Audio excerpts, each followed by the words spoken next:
अध्याय 24 शैतानी इंतकाम और ऑफिस का रोमांस। सुबह यान को ऑफिस भेजते ही वेनरान का चेहरा बिल्कुल बदल गया।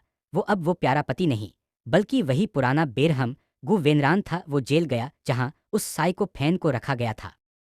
अंधेरी कोठरी में वेनरान ने उस आदमी का गला पकड़ा और दीवार से सता दिया। उसकी आंखें ठंडी और खौफनाक पतली। तूने उसे छूने की कोशिश की, मेरे सुकून को डराया। वेनरान ने उसके हाथ की हदियां मसल दी। अगली बार जब तुम आंखें खोलोगे तो तुम इस शहर में हो तो क्या, इस दुनिया में नहीं होगे। वेनरान ने मैनेजर को इशारा किया और बाहर निकल गया। वो आदमी फिर कभी किसी को नजर नहीं आया। उधार यान ने सोचा कि वेनरान ने उसकी जान बचाई है तो क्यों न उसके लिए कुछ किया जाए। उसने खुद अपने हाथ से वेनरान का पसंदीदा पास्ता बनाया और एक टिफिन लेकर वो ग्रुप के हेड ऑफिस पहुंच गया।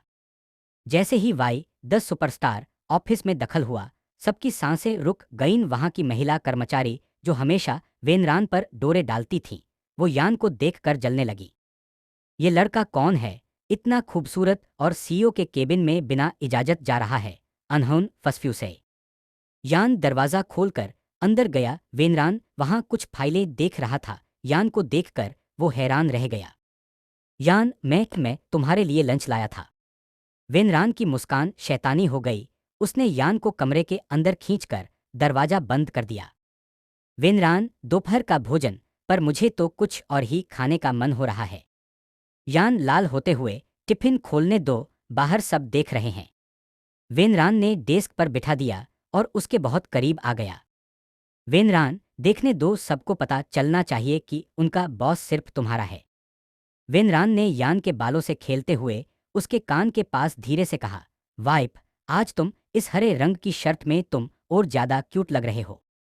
तभी वेनरान की सेक्रेटरी फाइल लेकर अंदर आने लगी, पर वेनरान ने इंटरकॉम पर ही कह दिया, कोई अंदर नहीं आएगा, मैं अपनी वाइफ के साथ एक महत्वपूर्ण मीटिंग में हूं। बाहर महिला कर्मचारियों का मुंह खुला का खुला रह गया। यान ने गुस्से में वेनरान के सीने पर हल्का सा मुक्का मारा, तुम कितने बेशरम हो। वेनरान ने उसका हाथ पकड़कर चूम लिया, बेशरम सिर्फ तुम्हारे लिए हूं। उस दिन पूरा ऑफिस जान गया कि सीईओ गु वेनरान किसी के आगे झुकते हैं तो वो सिर्फ उनका पति पत्नी जू यान है। ऑफिस के रोमांस के बाद जब यान घर जाने के लिए पार्किंग में पहुंच गया तो वेनरान कुछ फाइलें लेने के लिए वापस ऊपर चला गया था। तभी अचानक 4 काली गाड़ियों ने यान को घेर लिया। ये वेनरान का पुराना दुश्मन मो था, जो वेनरान से बदला लेना चाहता था।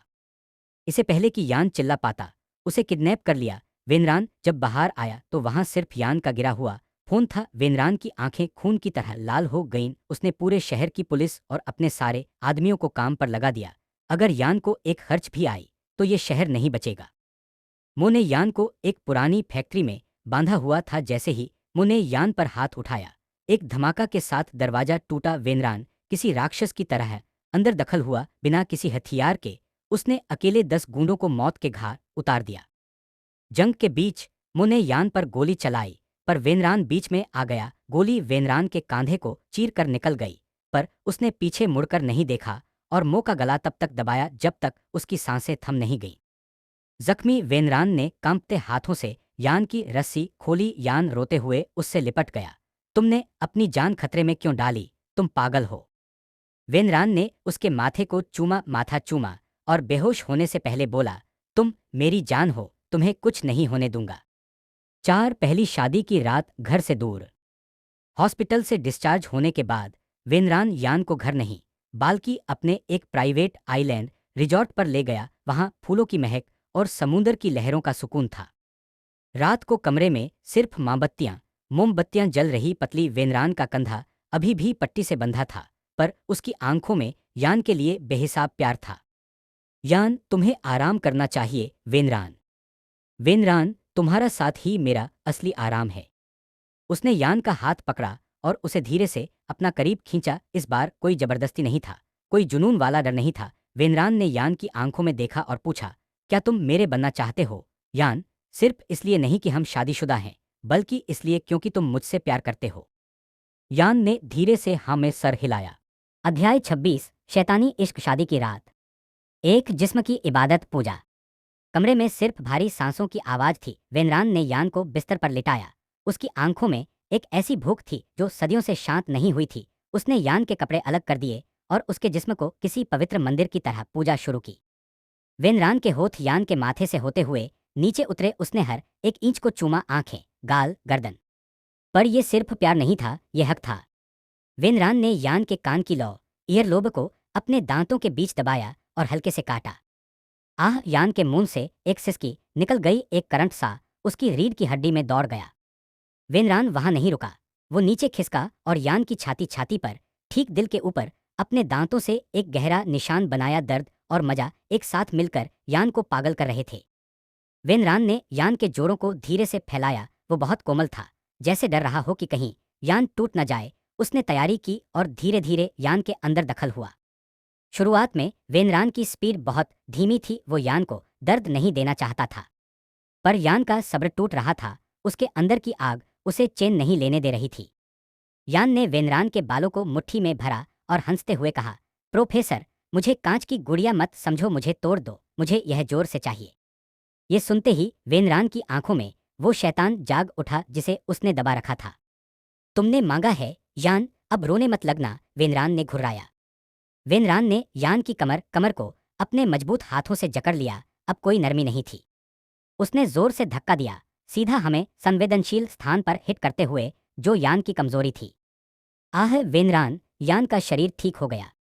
वेनरान ने अपनी स्पीड बढ़ा दी। हर धक्का जोर पिछले से ज्यादा गहरा और ताकतवर था। वो यान के उस नाजुक पॉइंट को बार बार हिट कर रहा था जिसे यान का दिमाग सुन्न हो गया। यान अब एक गड़बड़ बन चुका था। आंखों में आंसू, मुंह से निकलते हुए टूटे फूटे शब्द और पसीने से भीगा हुआ जिस्म। वेनरान ने उसके कानों में फुसफुसाया, बोलो, किसका है ये जिस्म? यान कुछ बोलने की हालत में नहीं था, बस हिल रहा था। वेनरान ने स्पीड और तेज कर दी, तब तक नहीं रुका जब तक यान ने रोते हुए सरेंडर नहीं किया। पति, प्लीज, धीरे। यान ने आखिरी वो शब्द बोले जो वेनरान सुनना चाहता था। जैसे ही यान ने पति कहा, वेनरान को रुकना चाहिए था, पर यान का चेहरा देखकर उसका कंट्रोल पूरी तरह टूट गया।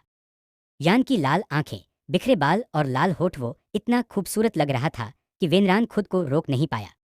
धीमे होने के बजाय वेनरान ने यान के होठों को बेतहाशा चूमा। उसने यान की आवाज को अपने मुंह में दबा लिया और भी तेज और गहरा जाने लगा। कमरे में सिर्फ टकराते हुए जिस्म की आवाज और उनके नाम गूंज रहे थे। यान, मेरे यान। वेनरान, आहे। एक दौर नहीं। वेनरान की दीवानगी एक बार में शांत होने वाली नहीं थी। उस रात वक्त का कोई हिसाब नहीं रह रहा। वेनरान ने यान को हर तरीके से प्यार किया, हर एंगल से अपना बनाया। पूरे 12 राउंड के बाद जब सुबह होने वाली थी, तब जाकर वेनरान का जुनून थोड़ा शांत हुआ। यान अब तक पूरी तरह थक कर बेहोश होने की हालत में था। वो हिल भी नहीं सकता था।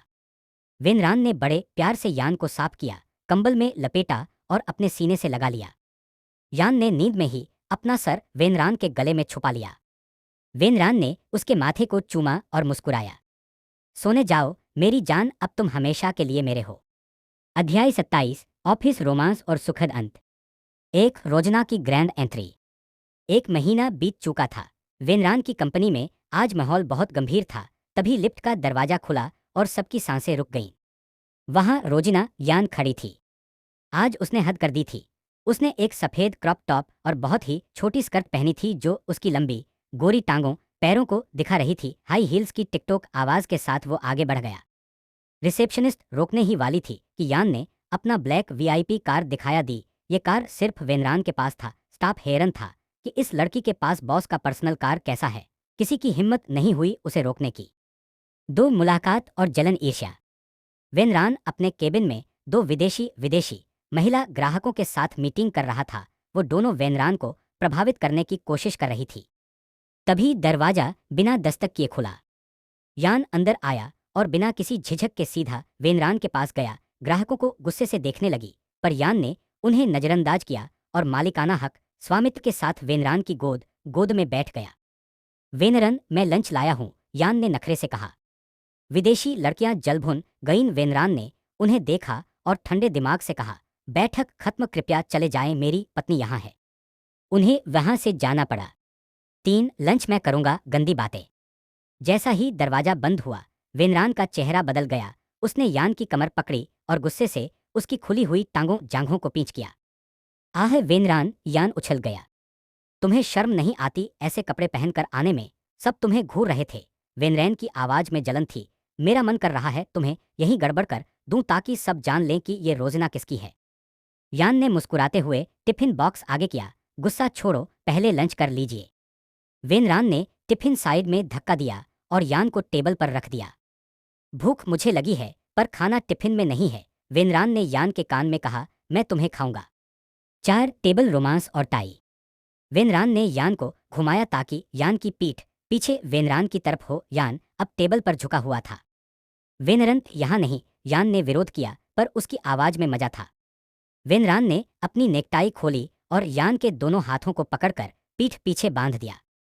तुमने ये स्कर्ट पहनकर सबको दिखाया ना, अब सजा मिलेगी, वेनरान ने घुर्राया। उसने स्कर्ट को नहीं छुआ, बस यान की अंडरवियर को नीचे खिसका दिया। यान का चेहरा शर्म से लाल हो गया। वो हिल नहीं सकता था और पीछे ना देख पाने की वजह से उसकी धड़कनें तेज पतली थीं। वेनरान ने बिना किसी चेतावनी के एक ही झटके में प्रवेश किया। आह इमराक्षस, यान चिल्लाया। वेनरान ने यान की कमर को पकड़कर हिट करना शुरू किया। टेबल हिल रही थी, फाइलें नीचे गिर रही थीं, पर वेनरान रुकने का नाम नहीं ले रहा था। यान के मुंह से सिर्फ सिसकियां निकल रही पतली। वो वेनरान को देख नहीं पा रहा था, बस महसूस कर सकता था कि उसका प्रोफेसर कितना जंगली हो चुका है। हर ट्रस्ट गहरा था, जैसे वेनरान उसे याद दिला रहा था कि वो किसका है। 2 घंटे बाद द आफ्टरमाथ। 2 घंटे बाद केबिन का हाल बेहाल था। यान सोफे पर लेटा हुआ था, अपनी कमर पकड़कर। उसका चेहरा अभी भी लाल था और बाल बिखरे हुए थे, कपड़े अस्तव्यस्त, गंदा दें। वो गुस्से से वेनरान को घूर रहा था, जो बड़े आराम से अपने कपड़े ठीक कर रहा था। ये आदमी इतना बेशरम कब हो गया, यान ने मन में सोचा। इसने मुझे चलने लायक नहीं छोड़ा।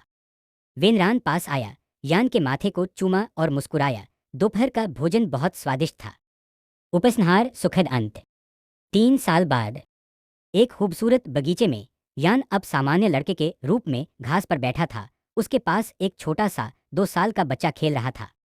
वेनरान और यान ने इस बच्चे को गोद लिया था। वेनरान पीछे से आया और यान के कंधे पर सारा रख दिया। खुश हो, वेनरान ने पूछा। यान ने बच्चे को देखा, फिर वेनरान को, और मुस्कुराया। बहुत। जिस कहानी की शुरुआत नफरत और बदले से हुई थी, उसका अंत एक प्यारे से परिवार पर हुआ। दुनिया के लिए वो वाई और प्रोफेसर थे, पर एक दूसरे के लिए वो बस यान और वेनरान थे।